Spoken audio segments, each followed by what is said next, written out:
그 사람들이 거기서 일어나서 소돔으로 향하고 아브라함은 그들을 전송하러 함께 나가니라. 여호와께서 이르시되 내가 하려는 것을 아브라함에게 숨기겠느냐? 아브라함은 강대한 나라가 되고 천하 만민은 그로 말미암아 복을 받게 될 것이 아니냐? 내가 그로 그 자식과 건속에게 명하여 여호와의 도를 지켜 의와 공도를 행하게 하려고 그를 택하였나니 이는 나 여호와가 아브라함에게 대하여 말한 일을 이루려 함이니라. 여호와께서 또 이르시되 소돔과 고모라에 대한 부르짖음이 크고 그 죄악이 심히 무거우니 내가 이제 내려가서 그 모든 행한 것이 과연 내게 들린 부르짖음과 같은지 그렇지 않은지 내가 보고 알려 하노라. 아멘.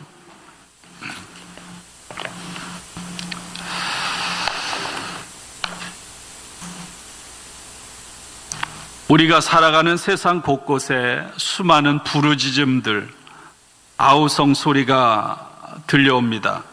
억울하다고, 부당하다고, 못 살겠다고 하는 절규와 외침이 끊이지 않습니다. 사랑하는 사람을 잃어 아파하는 소리들, 삶의 터전을 상실을 하거나 빼앗겨서 부르짖는 소리들, 자유와 정의를 위해 부르짖는 소리들, 개개인의 갖가지 아픔과 슬픔으로 인해 눈물 짓는 부르짖음, 육체의 질병으로 인한 시름소리들, 신분의 문제, 관계의 깨어짐으로 인해 아파하는 소리들, 경제적인 어려움으로 인한 근심에 탄식하는 소리들,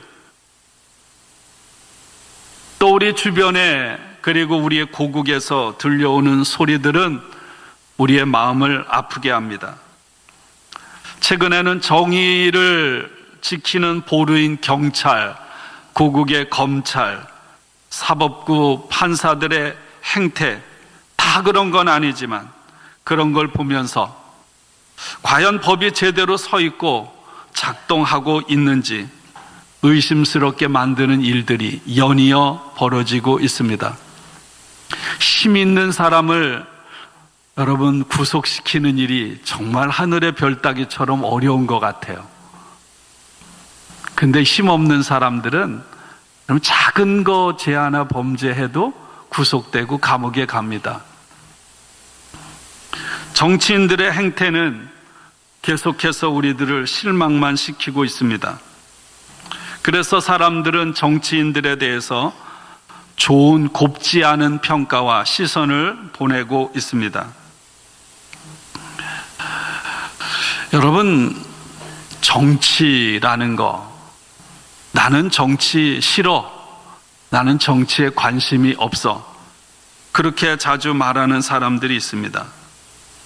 그러나 여러분, 이 세상을 살아가는 사람 중에 단 한 사람도 정치와 무관한 사람은 없습니다. 이 자리에 있는 우리 모두가 다 정치에 참여하는 것입니다. 내가 어느 당을 지지하고 어떤 주장을 하고, 여러분 심지어는 내가 말하고 행동하는 모든 것들이 다 정치예요. 투표를 하는 것도 정치적인 행위입니다. 그리스도인들 가운데 나는 정치에 관심이 없어, 오직 복음에만 관심이 있어, 한편 맞는 말이고 굉장히 거룩한 말 같지만 여러분 그것은 건강하지 않은 생각입니다. 균형을 이룬 건강한 생각은 그런 거죠. 여러분, 우리는 이 세상을 사는 한 세상과 단절될 수가 없어요. 다른 사람과 단절될 수가 없습니다. 그래서 언제나 우리는 나 자신이 하나님 앞에 서는 것뿐만 아니라 다른 사람과 세상과 올바른 관계를 맺고 우리의 마음이, 우리의 생각이 그곳에 열려 있어야 하는 줄로 믿습니다. 창세기 12장 1절부터 5절에 의하면 하나님께서는 한 사람을 택하시고 그 사람을 세상 가운데로 보내셨습니다.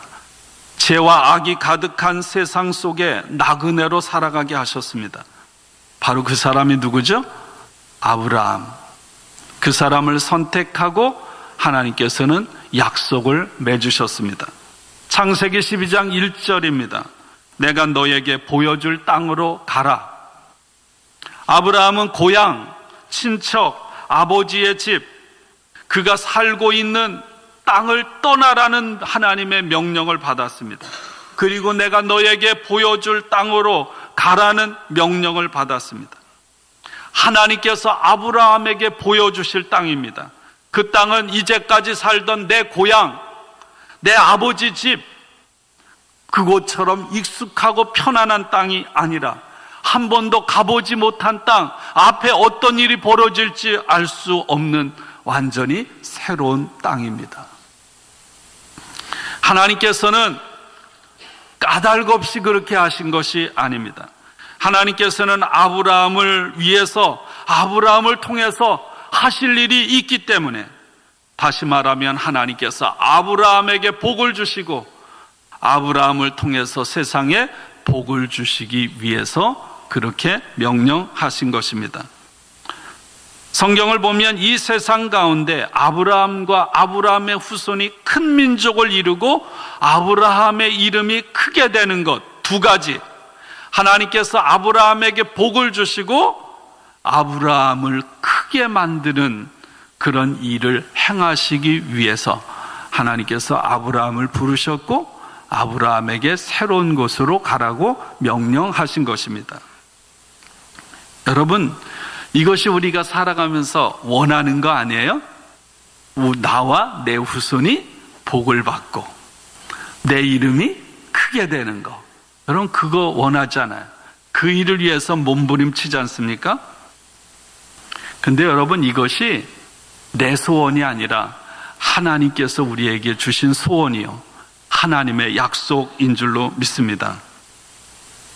내 소원, 내 욕망, 내 갈망이 아니라 하나님께서 우리를 통해 행하시겠다는 거예요. 이 아브라함에게 주신 복은 1000년 후에 다윗을 통해서 이루어졌고요, 그리고 또 1000년 후 예수 그리스도를 통해서 완전히 이루어진 줄로 믿습니다. 그리고 주님이 다시 오시는 그날 완벽하게 이루어질 것입니다. 아브라함의 후손의 이름이 창대해진다, 크게 된다는 것은 뭐냐면 이 땅에 살아가는 수많은 그리스도인들이 아브라함이 걸어간 길, 아브라함이 살아간 삶을 따라간다는 거예요. 아브라함이 혼자 걸어갔던 그 길을 수많은 그리스도인들이 함께 따라간다는 거예요. 하나님께서 아브라함처럼 저와 여러분들을 불러내셔서 복을 주시며 그리고 우리를 크게 하실 줄로 믿습니다. 그 사람들이 바로 오늘 이 자리에 하나님 앞에 나와서 예배 드리는 저와 여러분들입니다. 하나님께서는 아브라함 이전에는 직접 세상의 많은 사람들과 상대하셨어요.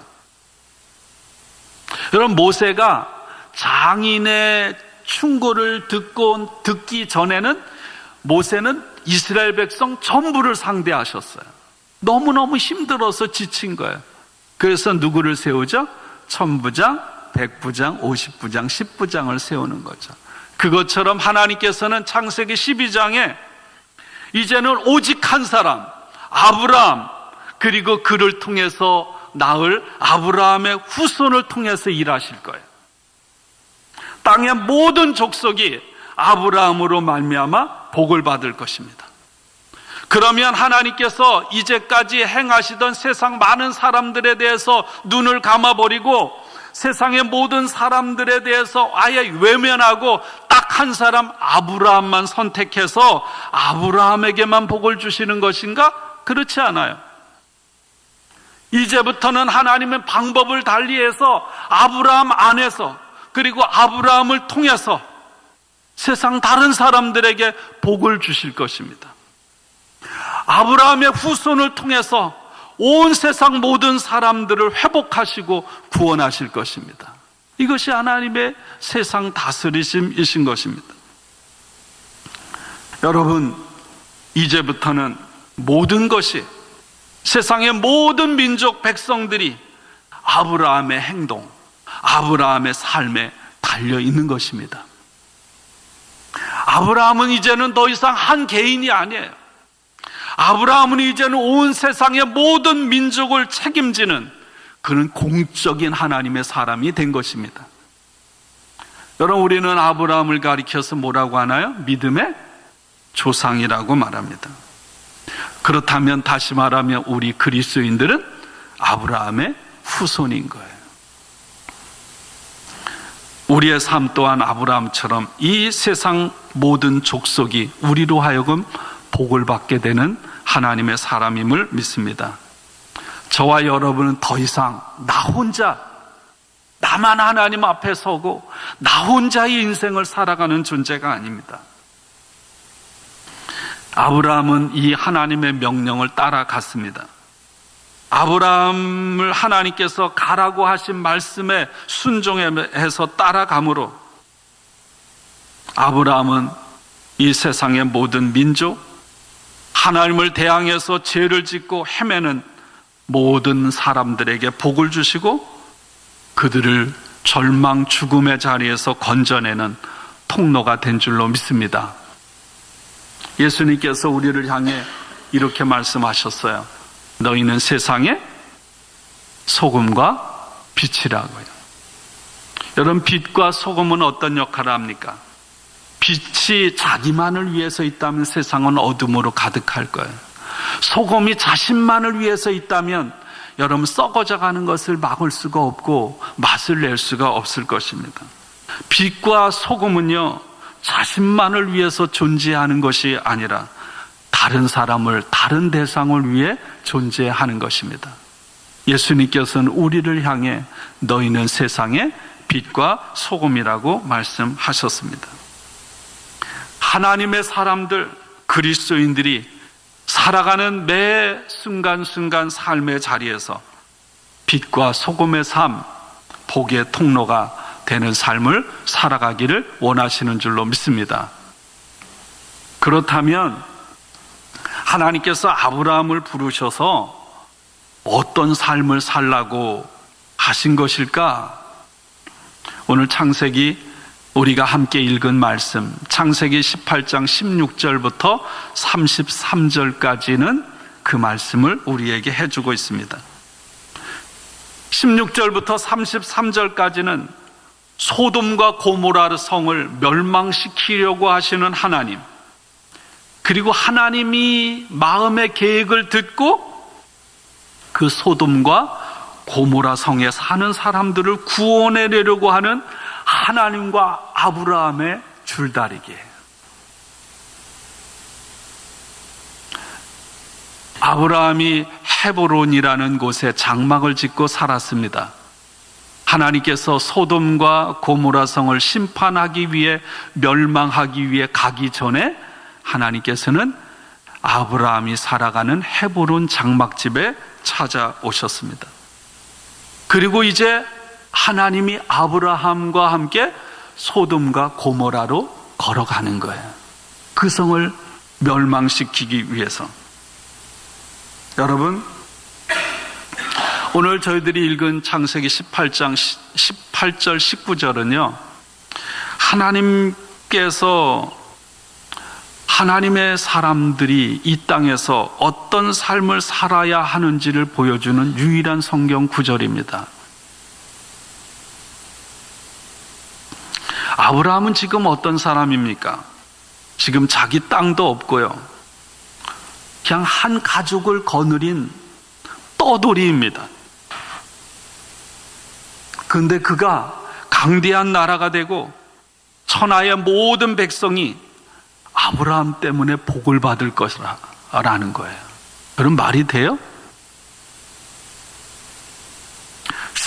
19절입니다. 내가 그로 그 자식과 권속에게 명하여 여호와의 도를 지켜 의와 공도를 행하게 하려고 그를 택하였나니 이는 나 여호와가 아브라함에게 대하여 말한 일을 이루려 함이니라.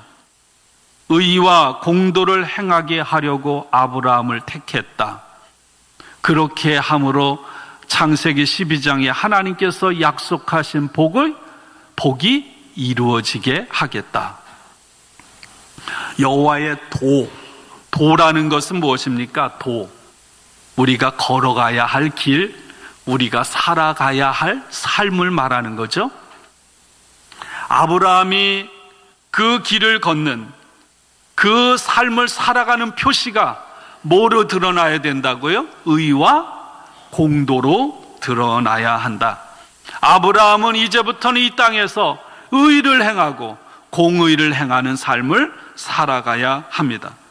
아브라함만 아니라 그의 후손들이 그 아브라함에게 말씀하신 길을 걸어가야 한다고 가르쳐 주셨습니다. 지금 헤브론에서 소돔으로 하나님과 함께 아브라함이 길을 걸어가면서 눈에 보이지 않는 하나님의 사람으로서의 살아갈 믿음의 길을 하나님께서 가르쳐주고 또 아브라함은 하나님께 그 길이 무엇인지를 묻는 것입니다. 여러분, 저희가 지난 작년에 몇 달 동안 역대기 상하를 함께 새벽마다 묵상하면서 인간은 무엇인가? 인간은 하나님께 묻는 존재다, 이렇게 말했어요. 하나님께 묻는 존재, 그리고 하나님께서 주시는 말씀을 듣는 존재. 우리는 끊임없이 하나님께 물어야 하고 끊임없이 하나님의 음성에 귀를 기울여 들어야 하는 줄로 믿습니다. 그렇게 할 때 신앙인으로서 마땅히 걸어가야 할 길, 살아가야 하는 삶의 길을 온전히 살아갈 수 있는 것입니다. 하나님의 약속을 받은 사람은 하나님의 약속이 우리를 통해 이루어질 때까지 그 길을 걷고 우리의 삶으로 살아내야 합니다. 하나님의 길, 아브라함이 걸어간 길, 그거는 눈으로 볼 수 있는 길이 아니라 한 사람도 예외 없는 오늘 하나님의 사람들이 걸어가야 할 길입니다. 여러분, 우리들만이 그 길을 걸어갈 수 있기에 하나님께서는 저와 여러분들을 하나님의 자녀로 부르셨습니다. 누구든지 이 길을 걸어가지 않는다면 더 이상 하나님의 자녀, 아브라함의 후손이 될 수가 없습니다. 아무리 교회를 나온다고 내가 예수 믿는다고 해도요, 이 길, 이 삶을 살아가지 않으면 하나님의 자녀가 될 수가 없는 것입니다. 예수님께서 말씀하셨어요. 내가 그 길이요 진리요 생명이니 나로 말미암지 않고는 아버지께로 올 자가 없느니라. 아브라함이 이 땅에서 의와 정의를 행할 때 천하 모든 백성들이 복을 받을 것입니다. 이것이 하나님께서 아브라함에게 약속하신 말씀을 이루어 드리는 것입니다. 아브라함의 후손인 그리스도인 된 우리들이 세상 가운데 살아가며 정의와 공의를 행할 때 여러분, 우리 때문에 세상의 모든 사람이 복을 받을 것입니다. 아멘. 공의와 정의를 행하는 삶은 세상 가운데 하나님께서 특별하게 선택받은 사람들인 우리들이 살아가야 할 근본적인 삶의 이유입니다. 여러분, 이 삶을 살지 못하면 우리는 다 헛된 삶을, 허황되고 무의미한 삶을 사는 것밖에 없습니다. 오늘 우리가 새벽마다 또 생명의 삶으로 말씀을 묵상하는데 오늘 말씀은 예레미야 4장 1절부터 10절입니다. 예레미야 선지자를 통해서 하나님께서 우리에게서 원하시는 삶을 가르쳐주고 있습니다. 예레미야 4장 1절 2절입니다. 여호와께서 이르시되 이스라엘아, 내가 돌아오려거든 내게로 돌아오라.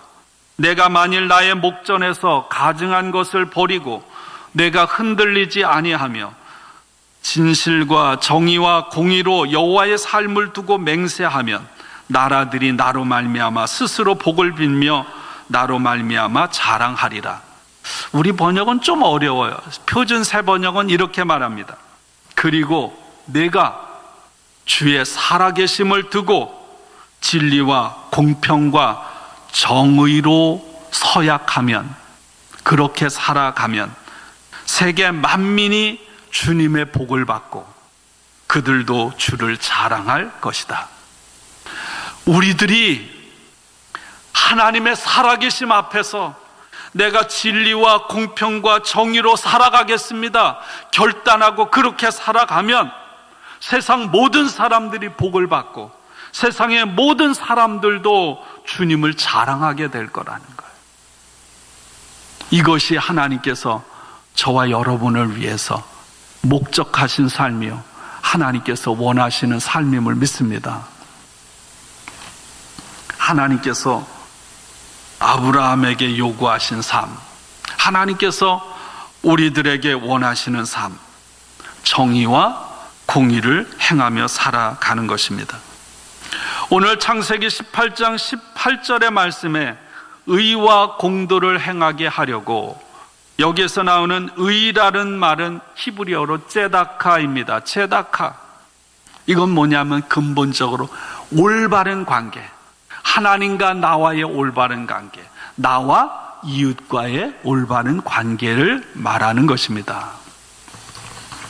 하나님과 내가 어떤 관계를 맺어야 의를 이루는 것일까? 하나님과 나 사이에. 하나님께서 아브라함과 계약을 맺으실 때 하나님께서 창세기 15장에 아브라함을 밤중에 밖으로 데리고 나가셨어요. 그리고 하늘을 보라는 거예요. 하늘에 뭐가 떠 있나요? 별이 빽빽하게 차 있습니다. 아브라함아, 내 후손을 저 하늘의 별처럼 많게 해주겠다. 근데 지금 아브라함은 어떤가요? 나이가 들었고 자식이 없습니다. 그럼에도 불구하고 아브라함은 하나님이 주시는 약속을 무시하지 않고 하나님의 가능성, 하나님의 능력을 따라서 그 약속을 믿었습니다. 그 약속을 붙잡았어요. 그랬더니 하나님께서 그것을 보시고 아브라함을 어떻게 하셨습니까? 의롭다고 여기셨어요. 여러분, 그렇습니다.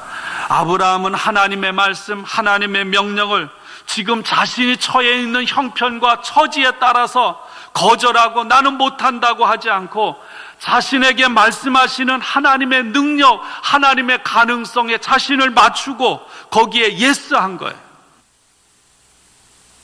하나님과 나 사이에 의를 이룬다는 것은 무엇입니까? 하나님의 말씀, 하나님의 가능성에 내가 순종하는 것입니다.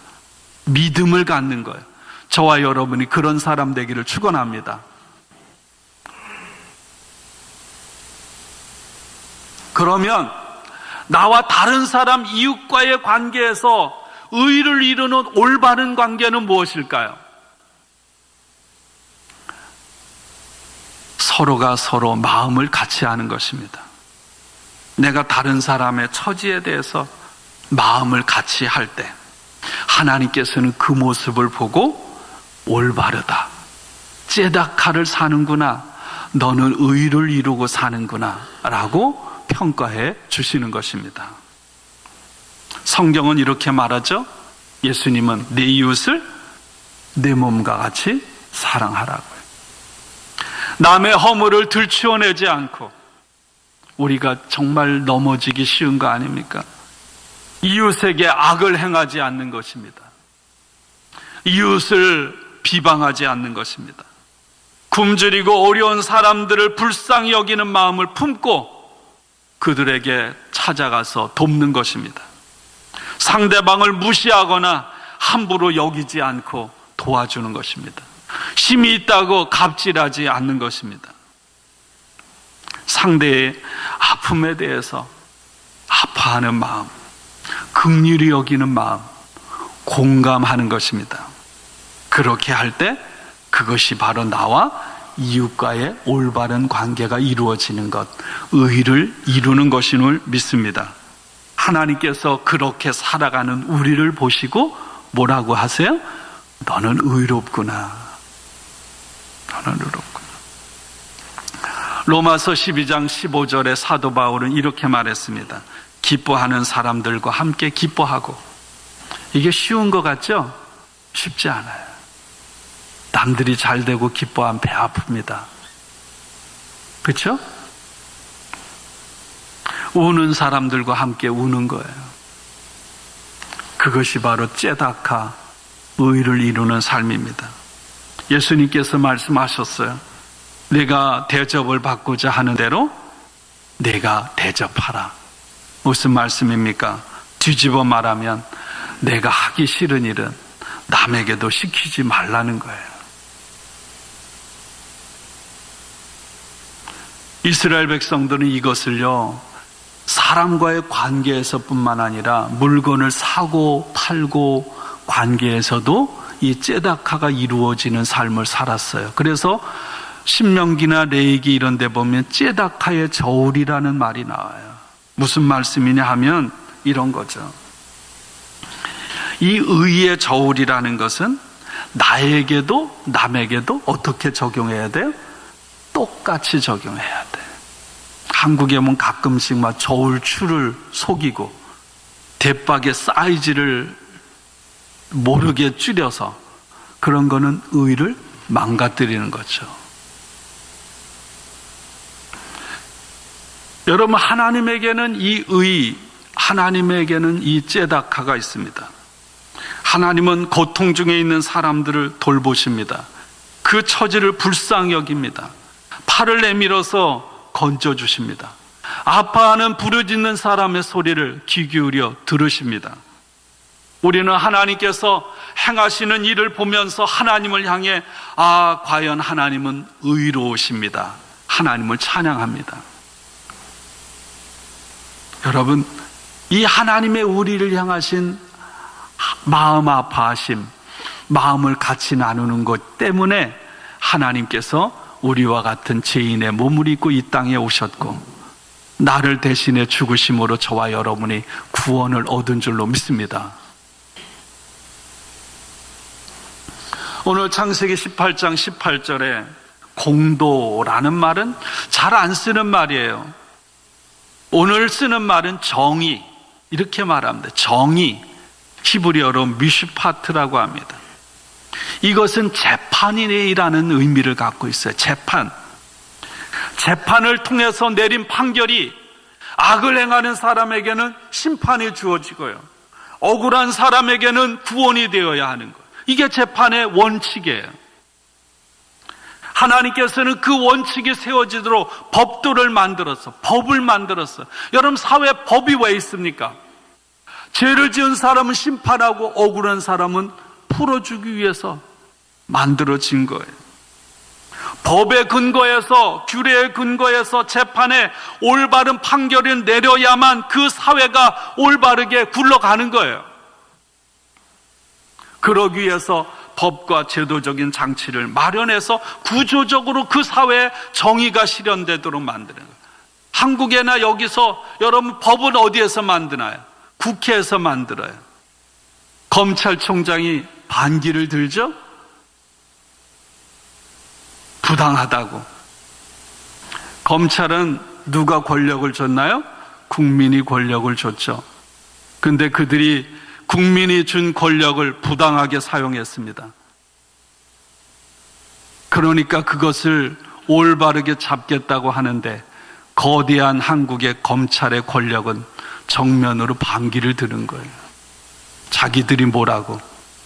자기들이 잘했으면. 그렇지 않죠. 사회에 여러분, 힘없고 가난하고 억울한 사람들의 소리가 제대로 들려지도록 만드는 것이 미슈파트, 정의입니다. 재판을 하는 법정에서의 판결이 여러분 바르게 내려지지 않으면 그 사회는 망가지는 거예요. 그 사회는 죄로 가득하게 되는 것입니다. 억울한 일을 겪거나 부당한 일을 보거나 그 일을 당한 사람이 법정에 가서 억울하다고 호소합니다.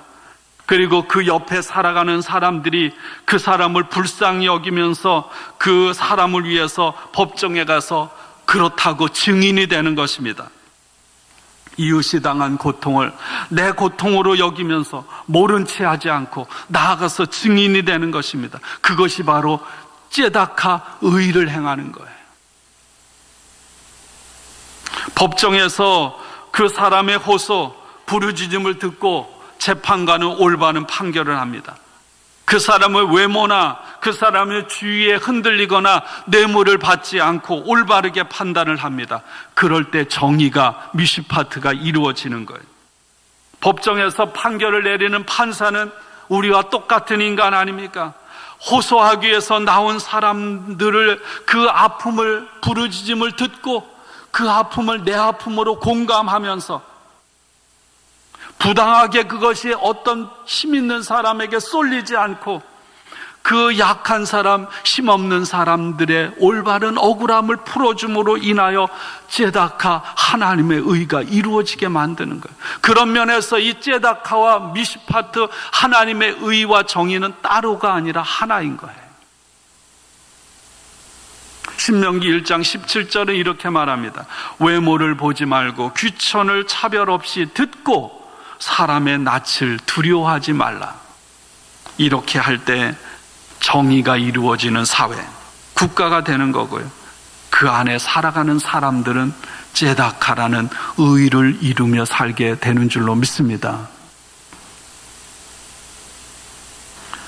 째다카 공의는 끊임없이 함께 살아가는 그런 사람들의 슬픔, 기쁨에 공감하고 계속해서 그 사람들과 마음을 같이 해 나가려고 하는 노력입니다. 여러분, 이것이 저와 여러분의 삶이 되기를 축원합니다. 그리고 억울하고 부당하게 고통당하는 사람들이 없는 그런 정의가 우리가 살아가는 교회 공동체, 지역사회, 사회 전체 구석구석으로 흘러가야 하는 것이죠. 정의가 강물처럼. 이것이 바로 하나님께서 우리에게 원하시는 삶입니다. 하나님께서 특별히 아브라함을 선택하고 부르신 이유입니다. 저와 여러분을 그리스도인으로 부르셔서 이 세상을 살아가게 하시는 하나님의 목적입니다. 오늘 하나님께서 소돔과 고모라 성을 멸망시킨 이유가 있습니다. 20절 말씀에 이렇게 말해요. 소돔과 고모라에 대한 부르짖음이 크고 그 죄악이 심히 무겁다고 말씀하셨어요. 하나님은 어떤 하나님입니까? 아브라함에게 말씀하시는 하나님일 뿐만 아니라 이 세상 사람들의 부르짖음에 대해서 귀담아 들으시는 하나님이심을 믿습니다. 하나님은요, 힘없고 약한 사람들이 신음하며 부르짖는 소리를 외면하지 않고 주의 깊게 들으시는 하나님이심을 믿습니다. 사람들이 왜 부르짖나요? 세상 가운데 하나님의 의가 깨졌기 때문에 하나님 앞에 부르짖는 거예요. 소돔과 고모라에서 들려온 소리는 하나님께서 원하시는 의와 정의가 깨어지고 망가지고 왜곡되었기 때문에 들려지는 부르짖음이었습니다. 하나님은 그 부르짖음, 그 아우성, 그 절규를 들으시고 세상에 내려오신 거예요. 뭐하러? 소돔과 고모라 성에 가서 그것이 사실인가 아닌가? 왜 하나님 모르겠어요? 우리 인간적인 표현을 해주고 있는 것입니다. 창세기 18장 22절 이하는 계속 이야기가 진행됩니다. 하나님 앞에 소돔과 고모라 성을 멸망하러 가는 그 길에 아브라함은 이 하나님의 계획을 듣고 하나님 앞에 탄원을 하는 것, 매달리기 시작하는 것입니다. 호소하기 시작하는 것. 하나님 앞에 아브라함이 간절하게 하나님 앞에 하나님께서 소돔과 고모라를 멸망시키러 가는 길에 앞장서서 앞에 서서 하나님의 가시는 길을 가로막고 하나님 앞에서 눈물로 간절하게 호소하는 것입니다. 하나님께서 소돔과 고모라 성을 멸망시킬 때 그 성에 의로운 사람이 악한 사람과 섞여져 살고 있다면 그러면 하나님의 공의가 망가지는 것 아닙니까? 하나님 그거 하나님의 공의에 문제가 있지 않습니까? 그러니 하나님, 공의로우신 하나님, 소돔과 고모라 성을 멸망시키지 말아 주십시오. 여러분, 하나님께서 소돔과 고모라 성을 불의하기 때문에 하나님이 멸망시키는 게 아니잖아요.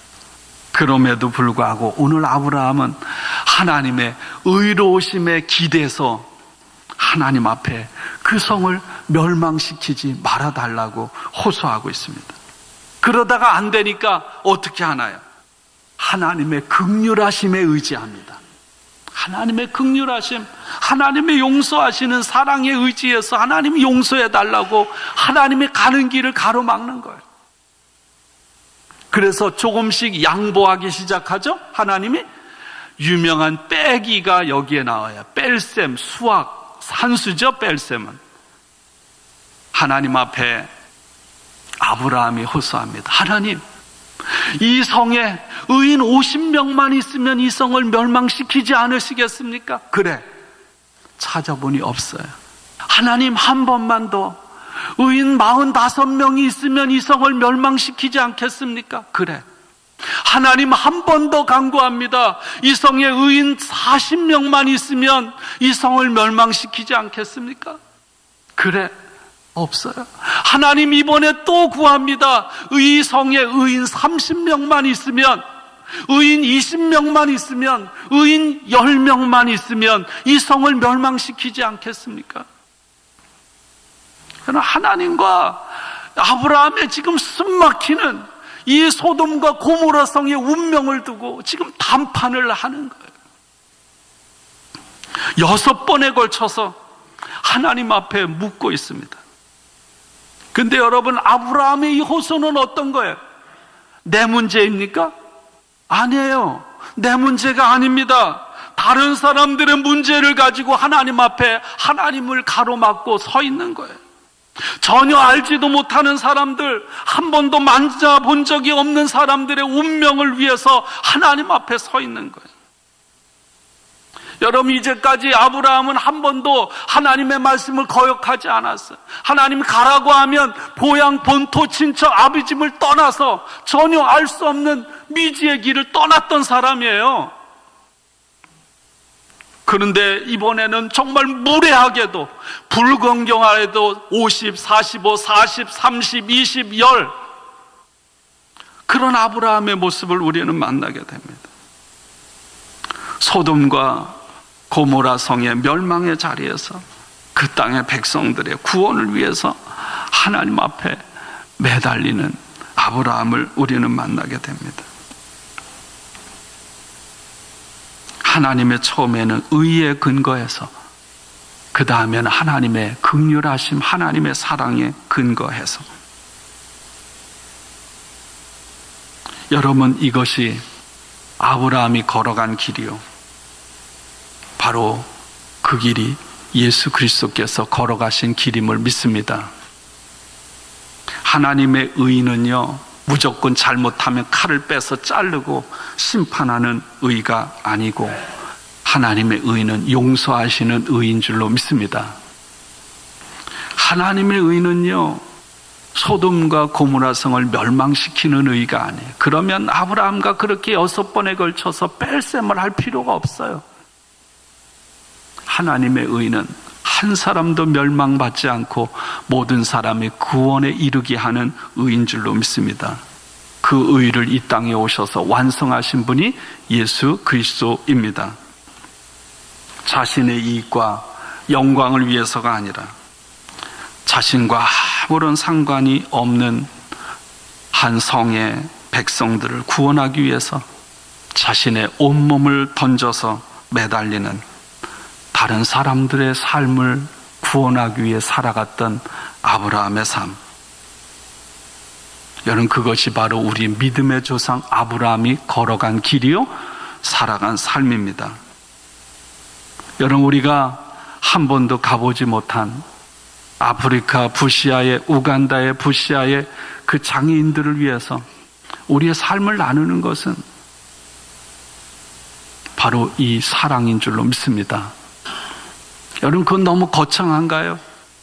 내가 살아가는 삶의 자리에서 지극히 작은 자 하나에게 냉수 한 그릇 대접하고 그 아파하는 사람과 내가 함께 아파하고 마음을 같이 하는 것,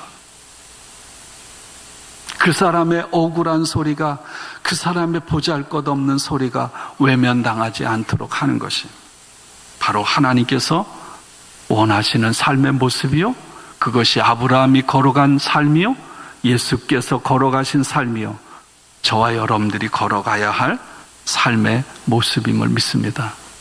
여러분, 그렇게 살아가는, 그래서 우리 모두가 주님 앞에 설 때 참 잘했구나, 아니 매일 매순간을 살아갈 때 저와 여러분이 하나님의 기쁨이 되는 우리 모두가 되기를 주님의 이름으로 축원합니다. 기도하겠습니다.